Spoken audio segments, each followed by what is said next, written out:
Well, good morning. Excuse me, and welcome back to Bible Study. So glad that you are here with us for another day. We are at the end of our week of Bible study, but we still have a lot more time to go. All of this brought to you courtesy of Christ Table. If you'd like to find out more about Christ Table, we would love for you to find out more about us. Simply visit that URL right there, www.christtable.today. Sign up for the email list there. And also, we always appreciate those who donate. No gift is too small, but we deeply appreciate any financial support that you can give to us to help us continue these Bible studies, as well as all of the other spiritual formation resources that we provide to you for your spiritual journey. In fact, in a couple of weeks, we've got a new box coming out that's going to be packed full of new spiritual formation resources. This one is, if you've heard the word deconstruction, this one's going to be helpful for you on a journey of deconstruction, or if you've deconstructed or know someone who is, this might help you understand what's going on. So I'm really looking forward to this one. And anybody who donates to Christ Table at that website right there will receive all of those resources for free in the mail from us as our gift to you, just for being a partner with us as a donor. Either way, you are welcome to continue to join us on this Bible study journey. For all of the resources related to this study, you can visit go.christtable.today/BU. There is an Enneagram personality test at that URL that you can take to find out which of the 9 personality types in the Enneagram you are. You can download a PDF of all of the readings so that you can continue with us in this Bible study. And there is also a link, an Amazon link to the book that is the foundation of our study in Crohn's, The Road Back to You. So why don't we dig in?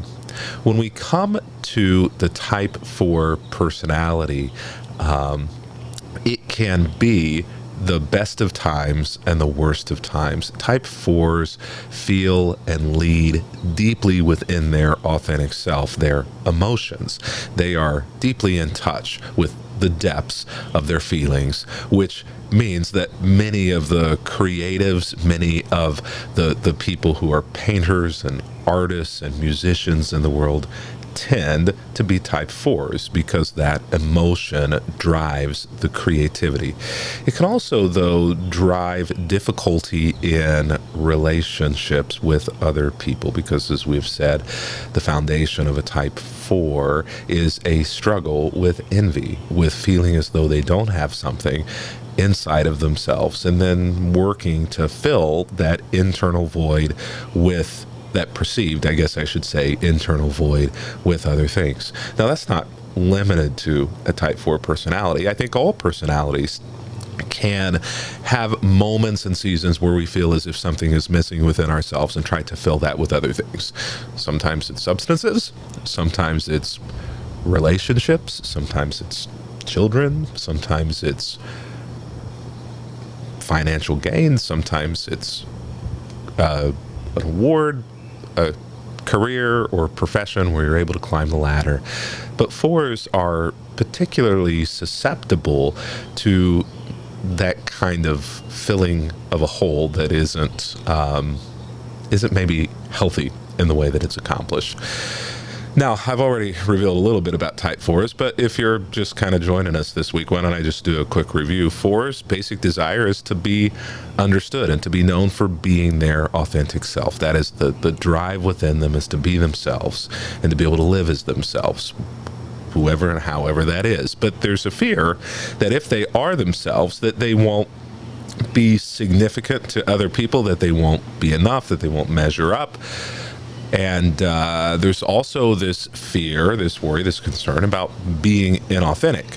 And so they work hard, strive hard in order to be who they truly are, which at their foundation, we talked a little bit about the deadly sin of envy. But if you're not sure whether or not you're a 4, do these words describe you, or do other people describe you with these words? Sensitive, daydreamer, moody, creative, introspective, self-aware, nonconformist, melancholy, temperamental, compassionate. And you may say, all of these words define me.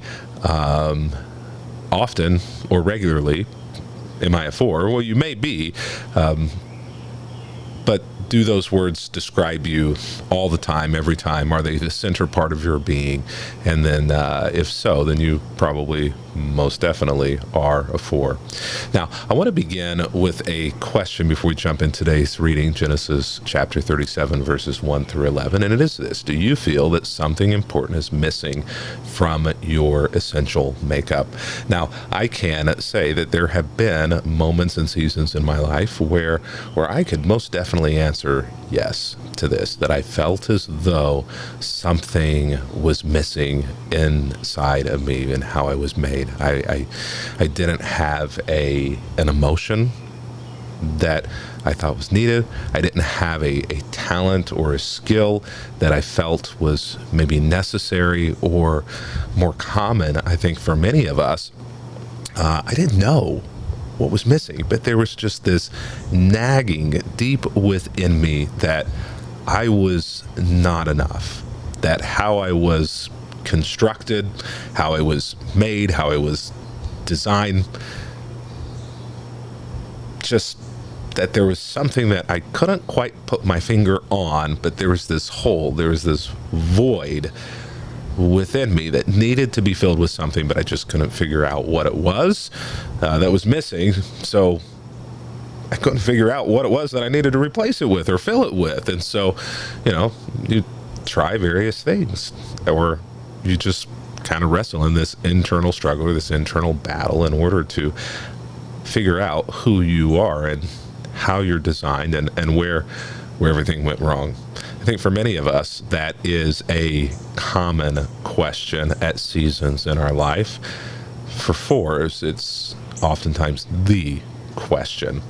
So Genesis chapter 37, we jump into the beginning of the story of Joseph. We've kind of walked through Abraham, Isaac, and Jacob, and those are 3 very important patriarchs, leaders in the Israelite community, in the Israelite family, but we're about to begin to hand off the story to a new generation, to Joseph and his brothers. And there's a lot of story in there about Egypt and slavery and being sold into slavery, thrown into pits, the coat of many colors. This is all the story of Joseph. But we're going to start at the very beginning, and I'm going to make a bit of a case for Joseph being a 4. So Jacob settled again in the land of Canaan, where his father had lived as a foreigner. And this is the account of Jacob and his family, but it moves almost immediately to Joseph. When Joseph was 17 years old, he often tended his father's flocks. Now, we think of Joseph as being a young boy, and maybe at my age, Joseph at 17 seems like a young boy. But 17 isn't a young boy, and certainly in those days, it was not a young boy at all. By this point, Joseph could have been married. But instead, what we do is we find him living out the role of a young son. 12 brothers, I believe, if I'm right, older brothers, and so he was the firstborn of Jacob's second wife, Rachel.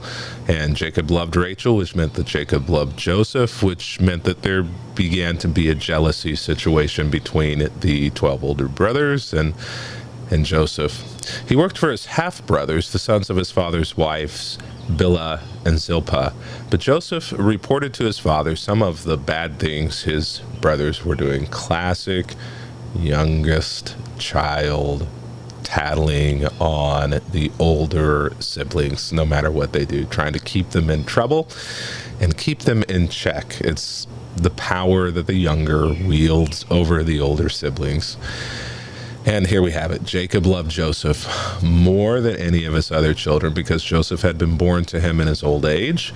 So one day, Jacob had a special gift made for Joseph, a beautiful robe, which is going to become important later in the story. But for now, we're going to hit pause on that. But his brothers hated Joseph because their father loved him more than the rest of them. So this family dynamic was well known between Jacob and Joseph and the older brothers. Sometimes there's feelings that the parent shows favoritism or loves one more than the other, but here it was absolutely obvious and wasn't hidden in any way.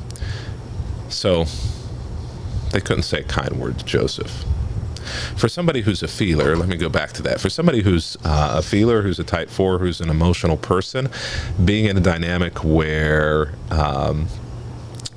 you're never good enough, no matter what you do, isn't going to win the approval of others, whether your authentic self or not your authentic self is it's a real source of trauma and a real source of melancholy. And so Joseph is going to have to find ways to compensate for this if he's going to continue to remain sane. And oftentimes, whenever that happens, we find unhealthy ways to compensate for those deficiencies within ourselves. And the deficiency here is a lack of others accepting his authentic self, and his father accepting his authentic self in a way that nobody else would, and in a way that overlooked all the bad. So one night Joseph has a dream, and when he told his brothers about it, they hated him more than ever. "Listen to this dream," Joseph said. "We were out in the field tying up bundles of grain, and suddenly my bundle stood up, and your bundles all gathered around and bowed low before mine." This is a creative story. It is not a surprise that this creative dream comes from the creative mind of a creative type 4 personality.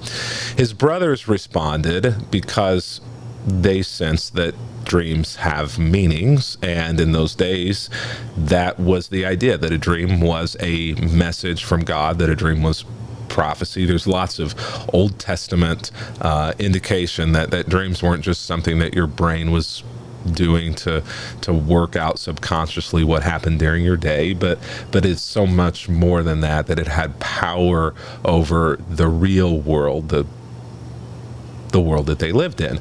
So his brothers respond, "So you think you will be our king, do you? Do you actually think you will reign over us?" And they hated him all the more. It must have been a yes, that Joseph did think that, is what the dream meant. They hated him all the more because of his dreams and the way that he talked about them. Soon Joseph had another dream, and again he told his brothers about it. "Just keep your mouth shut, dude." But he tells his brothers about the second, which I think means that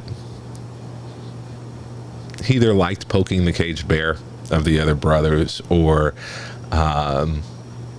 he greatly liked the idea of one day being ruler in some way over his brothers. So soon Joseph has another dream, and again, of course, as the younger would do, in order to cause fits, told his older brothers about it. "Listen, I've had another dream," he said. "The sun, moon, and 11 stars bowed low before me."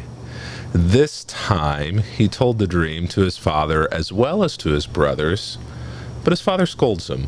"What kind of dream is that?" he asked. "Will your mother and I and your brothers actually come to bow to the ground before you?" But while his brothers were jealous of Joseph, his father actually wondered just a bit what the dreams meant. Now, I want to, for just a moment, pull up this quote from the book that we're working through, The Road Back to You by Ian Cron. In the book, they point out to us that average 4s struggle daily with learning to accept themselves as they are. Such efforts are complicated as they seek their identity by exaggerating their uniqueness. I would suggest that all of us are made uniquely, right? But when we exaggerate that uniqueness, it says more about us, maybe, than it does those people around us. Why do we feel the need to exaggerate our uniqueness? These 4s are coy.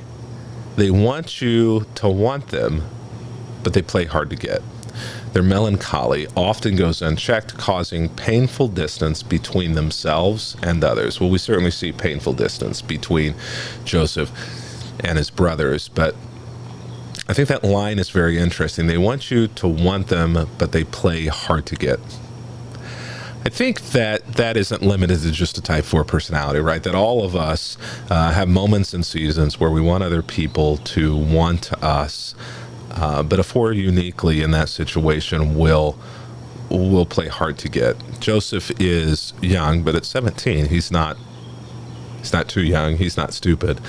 The treatment of his brothers and the toying with them, the coyness, is something that really continues throughout Joseph's life. So it's inherent to his personality that he's that way. You know, think forward to the time where They come to Joseph in Egypt, not knowing it's Joseph, thinking he's dead. They don't recognize him, but they want food, and he toys with them.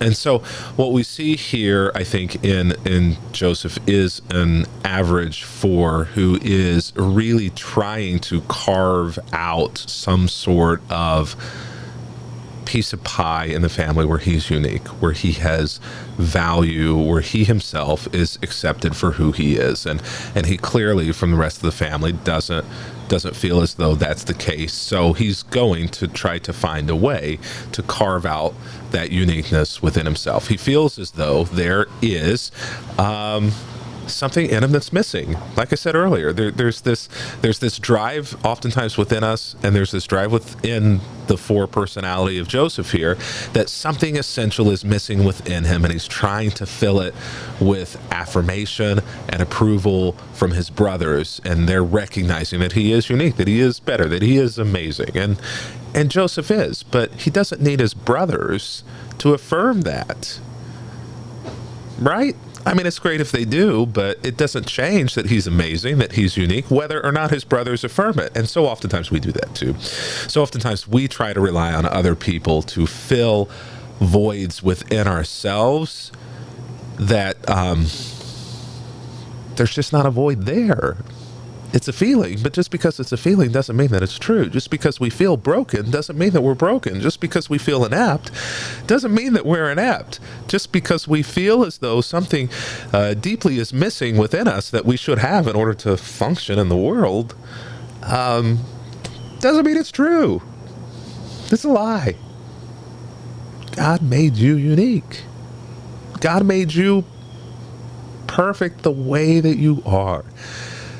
Does that not mean that you can't get better? Well, no. I mean, yeah, we all can work to refine off the rough edges, but he made you perfect. At your starting point, you were okay. You had everything that you needed. There wasn't anything missing within you. And if only you could believe that. If only Joseph could have believed that there's nothing missing, that God didn't ship you here to planet Earth to walk this crazy soil with a vital part absent from your makeup.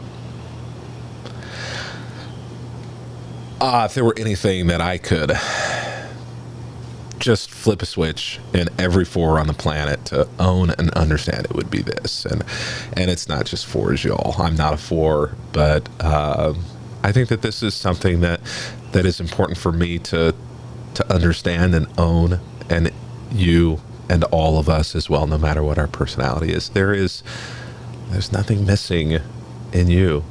There is no hole that needs a puzzle piece or two in order to be good or whole or perfect or capable of making it in the world in which God has placed you. No, God did not ship you here with something missing.